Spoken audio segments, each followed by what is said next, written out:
ನಾನೊಂದು ತಿಂಗಳುಗಳ ಹಿಂದೆ ಶಿಕಾರಿಪುರದಲ್ಲಿದ್ದಾಗ ನನ್ನ ಕಚೇರಿಗೆ ತಾಯಿ ಮತ್ತೆಲ್ಲ ನಮ್ಮ ಸಿಬ್ಬಂದಿಯವರು ಎಲ್ಲರೂ ಕೂಡ ಬಂದಿದ್ರು.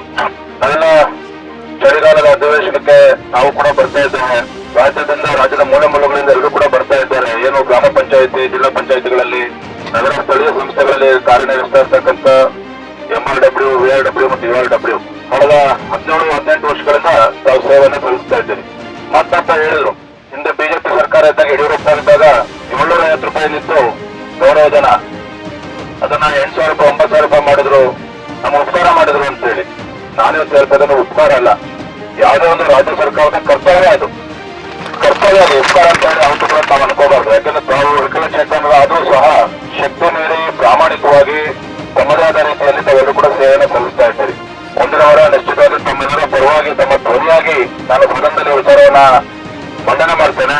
ಮತ್ತೆ ಮುಖ್ಯಮಂತ್ರಿ ನೇರವಾಗಿ ಕೇಳ್ತೇನೆ, ನೀವೇ ಕೊಟ್ಟಿರ್ತಕ್ಕಂಥ ಭರವಸೆ ಇದು, ನೀವೇ ಕೊಟ್ಟಿರ್ತಕ್ಕಂಥ ಭರವಸೆ ಇವತ್ತು ಕಾಯಂಗೊಳಿಸೋದಾಗ್ಲಿ, ಇವತ್ತು ಕನಿಷ್ಠ ವೇತನವನ್ನ ಹೆಚ್ಚು ಮಾಡ್ತಕ್ಕಂಥದ್ದಾಗ್ಲಿ, ತಾವೇ ಇವತ್ತು ಭರವಸೆನ ಕೊಟ್ಟಿದ್ರೆ. ತಮ್ಮದೇ ಸರ್ಕಾರ ಬಂದು ತಾವೇ 1 ವರ್ಷ ಕಳೆದಿದೆ. ಆ ಭರವಸೆನ ಈಡೇರಿಸಬೇಕು ಅಂತ ಹೇಳಿ ನಿಮ್ಮ ಪರವಾಗಿ ನಾನು ಸದನದಲ್ಲಿ ಮಾತನಾಡ್ತೇನೆ, ಧ್ವನಿ ಎತ್ತೇನೆ ಅನ್ನೋ ಭರವಸೆ ನಾನು ತಮ್ಮೆಲ್ಲರೂ ಕೂಡ ನಾನು ಕೊಡ್ತಾ ಇದ್ದೇನೆ.